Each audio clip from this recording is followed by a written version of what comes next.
जीवन का एक ही फंडा था कि मेहनत तो गधा भी करता है, घर बैठे जो कमाए समझदार वही होता है। इसीलिए उसने कभी नौकरी ही नहीं ढूंढी।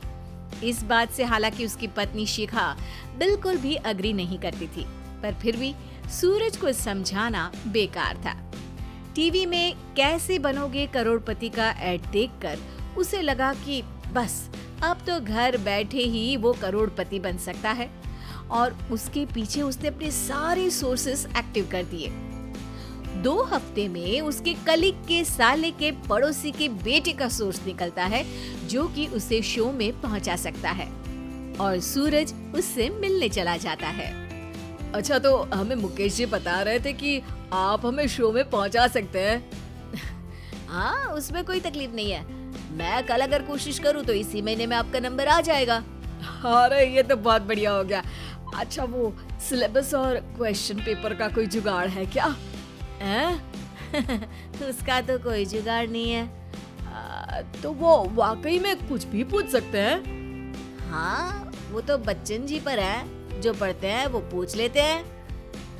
पहली कोशिश फेल होने पर अब सूरज के सामने एक बहुत बड़ा सवाल था कि आखिर जवाब कहाँ से लाए। तब शिखा ने एक सजेशन दिया, क्यों ना सूरज अपने चचेरे भाई सुमित से मदद मांगे, जो कि यूपीएससी की तैयारी कर रहा था। हालांकि इतनी मेहनत करना सूरज को समझ में नहीं आता था, पर कोई और रास्ता ना मिलने पर वो आखिर सुमित से बात करता है। अरे सुमित, हमारा कैसे बनोगे करोड़पति के लिए सिलेक्शन होने वाला है, तुम हमें थोड़े चिट बनाने में मदद करोगे क्या? अरे भैया, चिट बनाए तो सालों हो गए, उसमें हमारा एक्सपर्टीज नहीं है, बल्कि आप बोलो तो हम आपकी पढ़ने में जरूर मदद कर सकते हैं। हट, कैसी अनाप शराब बातें कर रहा है तू। सूरज ने सुमित को मना तो कर दिया था, पर तैयारी करने के सिवाय कोई चारा उसे दिख भी नहीं रहा था। खासकर जब 12 के पेपर लीक करने के एक्सपर्ट शुक्ला जो भी हाथ जोड़ लेते हैं। आखिर सूरज को सुमित के पास जाना ही पड़ा, और उसने सुमित और शिखा से वादा किया कि वो बहुत मेहनत करेगा। 1 महीने की तैयारी के बाद फाइनल हुआ कि शो से 1 हफ्ते पहले एक ट्रायल खेला जाएगा, जहां पर सारे रिश्तेदार ऑडियंस की जगह पर होंगे और शिखा सवाल पूछे। दूर दराज से भी रिश्तेदार आकर हाजिर हो गए देखने कि आखिर कैसे बनेगा सुमित करोड़पति। सब कुछ सेट था, और इतने में सूरज आकर अपना स्पीच देता है। ये 1 महीना मेरे लिए आसान नहीं था, पर अपने भाई सुमित और अपनी पत्नी शिखा की मदद से मैं इतनी दूर पहुंच पाया हूँ। मेरे मम्मी पापा के आशीर्वाद ने भी बहुत साथ दिया है मेरा। मैं उम्मीद करता हूँ कि आज के शो में आप लोगों को बहुत मजा आएगा। साक्षी पहला सवाल पूछती है और पूरे कमरे में सन्नाटा छा जाता है। इंडिया में कितने स्टेट्स हैं? 3, सॉलिड, लिक्विड और गैस। अरे रुकिए, तो ऑप्शंस तो देने दीजिए। इतने में 5वीं कक्षा का चिंटू बोल उठता है। अरे क्या मामा, आप तो पहले सवाल पर ही आउट हो गए। अरे बेटा, पहला सवाल तो ट्रायल होता है ना। अरे तुम अब देखना।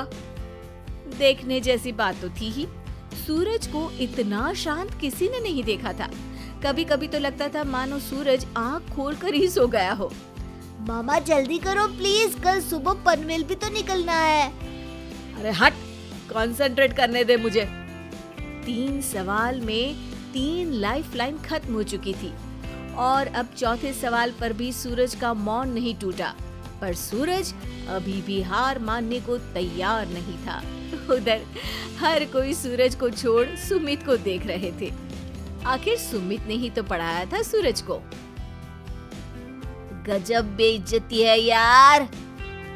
अरे बेटा, तो बाप का, दादा का, भाई का, सबका नाम बुड़वाएगा। अरे 3 लाइफलाइन ले ली तो भी तेरा कुछ नहीं होना है।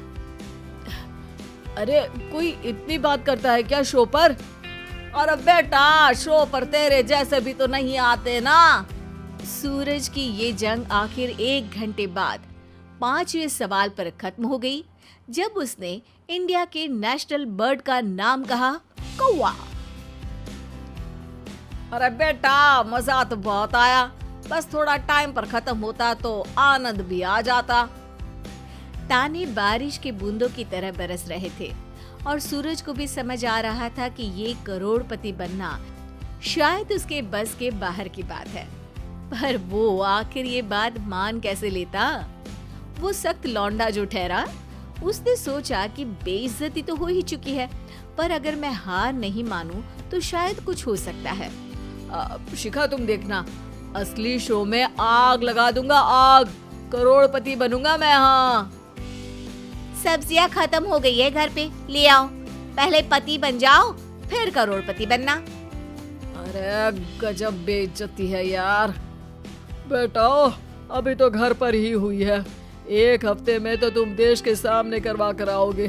वैसे जब टीवी पर जाओ ना तो बस अपने मम्मी का ही नाम लेना, ठीक है? कोई पूछे तो बोलना कि पापा नहीं है मेरे। अरे पढ़ाई की, पेपर निकलवाए, इतने सारे लोगों को खाना खिलवाया, क्या फर्क पड़ा? इसीलिए मैं कहता हूँ कि मेहनत तो गधा भी करता है, घर बैठे जो कमाए वही सिकंदर। लेकिन मामा, गधे भी जानते हैं कि हमारा राष्ट्रीय पक्षी मोर है।